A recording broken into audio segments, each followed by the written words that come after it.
Aini, biasanya sih dipanggil Alung. Perkenalkan, nama gue Arif Abdul Aziz. Panggilan gue Arif. Perkenalkan, nama aku Salsabila Wardah Romanza. Karena terlalu panjang jadi biasa panggil Eca. Kenalin, nama gue Raihan. Nama gue Indah Aliza. Nah, kalian bisa panggil gue Indah aja. Hai, nama aku Muhammad Rafif, biasa dipanggil Rafif atau Poe boleh. Kenalkan, nama aku Rizka Rahmadini, biasa dipanggil Rizka. Nama saya Rudi, Instagram, pekerjaan korban COVID. Nama gue Ferdan Janis Putra, biasanya orang manggil gue Jo.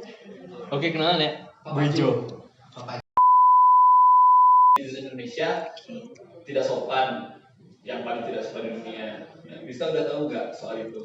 Kalau tentang berita itu aku udah pernah tahu, itu tuh awalnya dari Instagram. Habis itu aku search artikel-artikel tentang itu dan memang benar dari surveinya itu emang Indonesia yang paling rendah tingkat kesopanannya. Oh pernah saya. Tahu banget, soalnya waktu itu emang lagi viral banget. Microsoft bahas memang netizen Indonesia itu terkenal banget dengan ketoksikan mereka.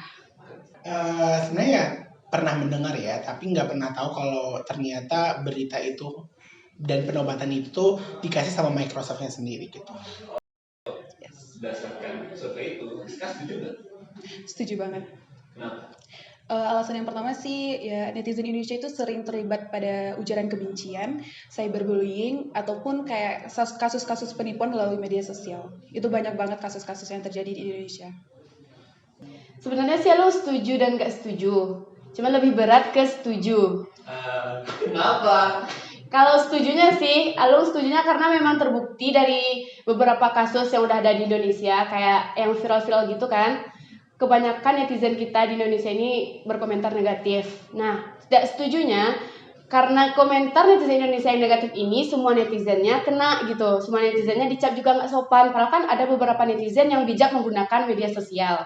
Lumayan setuju, karena gimana ya, bagi aku sendiri emang ngelihat netizen Indonesia itu umumnya banyak yang kalau komen itu out of control kayak gitu loh. Terus juga yang kadang beritanya apa atau artikelnya apa gitu ya, nah ini komen apa gitu loh. Jadi kayak ya gitu deh, mungkin itu salah satu alasan kenapa Microsoft mau menobatkan Indonesia sebagai netizen terjulit di Asia Tenggara. Yes. Setuju atau enggaknya, gue partly setuju, partly enggak. Sebagian setuju, sebagian enggak. Oke, kenapa enggak setuju? Kenapa setuju gitu? Setujunya karena memang kita bisa melihat sendiri kalau banyak komentar yang berasal dari netizen Indonesia itu yang kurang sopan, dan toh juga banyak kasus yang terjadi karena ulah ketidaksopanan netizen Indonesia.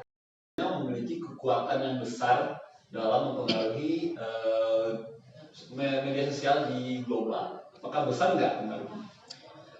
Kalau dibilang pengaruhnya besar atau kuat gitu, mungkin nggak terlalu ya. Cuma kalau dilihat dari sisi lain, kayak dari tingkat netizen, keberanian netizen Indonesia bisa dibilang nomor 1 gitu loh. Karena emang kalau dilihat netizen Indonesia itu mau komen apa aja berani banget gitu loh. Cuma ya gitu, kadang banyak negatif gitu loh, walaupun berani speak up, berani komen kayak gitu. Menurut Alung sih cukup kuat ya pengaruhnya, karena dilihat dari berbagai aspek. Yang pertama nih, di Indonesia ini pengguna medsos sangat banyak. Terus yang kedua, Indonesia juga termasuk penduduk terbanyak di dunia. Nah, dari aspek itu kan juga mendukung tuh penggunanya dari berbagai kalangan. Nah, kalangan yang ini tuh kan dari berbagai umur, dan di Indonesia kurang dibatasi gitu penggunaan medsosnya. Kadang misalnya yang punya orang tuanya, tapi anaknya yang kecil-kecil yang memakai medsosnya kan. Jadi dia yang berkomentar. Jadi Kurang kontrol, terus juga maraknya akun-akun fake satu lagi. Oke. Kalau kita bicara secara global, pasti ini nggak yang se-powerful itu ya. Karena mungkin kita lihat secara bahasa aja, bahasa Indonesia bukan bahasa internasional kan. Jadi mereka nggak akan yang terlalu paham dengan apa yang masyarakat Indonesia ucapkan. Tapi ketika mereka sudah melihat bahasa ini sudah terlalu banyak, pasti mereka akan mencari tahu kan ya. Ini bahasa apa sih, mereka lagi ngomong apa sih gitu. Ya itu sih, nggak yang se-powerful itu kalau menurut aku secara bahasa. Powerful nggak powerful, ya itu gimana ya. Jadi sebenarnya kalau menurut aku pribadi, powerfulnya itu tuh cuma dalam hal jumlah aja, jadi dalam kuantitas doang, bukan quality. Karena emang orang Indonesia itu tabiatnya tuh suka membombardir ya. Jadi kayak misalnya ada nih satu bahasan. Jadi mereka tuh ikut-ikutan nih semua ke bahasan ini. Jadi ya eh, komentar yang harusnya tadi sebenarnya itu biasa aja, karena banyak ya jadi luar biasa gitu loh. Jadi powerfulnya dalam hal jumlah dan kuantitas aja sih. Menurut gua kuatnya itu ya sudah sampai di level mempengaruhi pendapat global. Kenapa Microsoft menobatkan netizen Indonesia kayak gitu? Karena memang mereka itu juga sering banget menyebar-nyebar hoax, juga penipuan online. Nah, gitulah. Hal-hal kayak gitu ya? Iya, hal-hal yang kayak gitu yang bikin mereka jadi dinobatkan sebagai netizen tertoksik. Yang pertama itu netizen Indonesia itu sering terlibat banget gitu ujaran kebencian, baik itu ke public figure ataupun masyarakat Indonesia pada umumnya. Dan juga kasus penipuan di media sosial netizen Indonesia itu sangat marak terjadi. Dan yang terakhir itu banyak banget kasus-kasus cyberbullying gitu. Kalau menurut aku sih mereka itu kurang literasi ya, mereka itu kurang berwawasan dan mereka itu kayak sering bertindak tapi berpikir sebelum bertindak lah ya, bahasa yang sering kita kenal. Karena mereka itu berkoar-koar tanpa mereka menggali lagi. Kan tadi aku udah bilang mereka itu sering berkoar-koar tanpa mereka menggali terlebih dahulu. Ini masalahnya benar nggak sih? Ini hoax nggak sih? Mereka nggak yang berarti ini salah nih, ini benar nih, nggak yang memilih gitu loh terhadap masalah yang sedang viral gitu sih menurut aku. Ya karena itu tadi kan, karena tidak ada batasannya di negara kita ini dalam etika berkomentar di kolom komentar itu, dalam berpendapat, mereka itu kayak mengabaikan aturan-aturan. Jadi mereka tuh ngomongnya tuh ya kayak enak mulutnya aja gitu. Dia kan ngetik nih, di mulutnya ngomong nih, terus langsung ngetik, langsung dikirim gitu, bukan di filternya, nggak di filternya gitu sebelum dia ngirim komentar itu.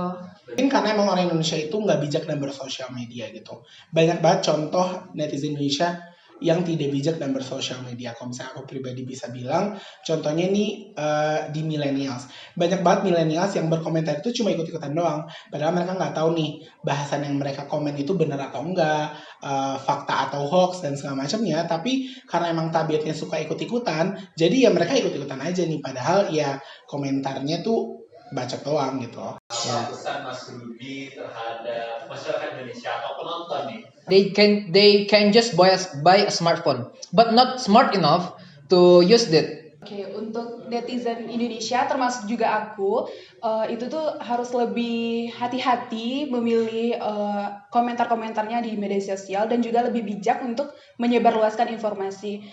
Oke, buat netizen Indonesia, sebenarnya yang paling penting itu tuh bijak ya. Karena dengan kita bijak dan bersosial media, apapun yang kita keluarkan, apapun yang kita komentarkan, itu tuh jadi akan baik-baik aja. Entahkah itu nanti komentar kamu setuju atau tidak sama si konten yang dibuat sama creator itu, tapi kalau kamu bisa berkomentar dengan cara yang bijak, dengan kebaikan gitu ya, ketidaksetujuan tadi itu jadi akan diterima baik-baik aja sama si konten creatornya. Jadi ya intinya bijak. Malu kalian sama HP kalian. HP kalian smart, lunya nggak smart. Oke, menurut gue kalian emang harus pandai-pandai banget bersosmed guys. Kalian gak bisa asal koar sana sini, asal ujar-ujar kebencian kemana-mana. Siapapun itu, kalian tuh suka banget. Kalau ini ada salah dikit, aduh dihujat sampai orang itu kena mental tuh. Gue paling benci banget sama kalian yang kayak gitu. Tolong diubah, pinter-pinter deh pakai sosmed, oke? Pesan dari aku untuk seluruh netizen Indonesia termasuk diriku, budayakanlah membaca terlebih dahulu. Lebih baik teman-teman itu berbanyak literasi. Marilah kita sama-sama menciptakan suasana yang sehat dalam sosial media ini. Karena di sosial media moral itu juga bakalan dinilai. Kita ini dalam berkomentar harus difilter dulu. Terus sebelum kita mau mengomentari sesuatu, kita harus cari tahu terlebih dahulu. Karena di Indonesia ini juga termasuk kurang literasi.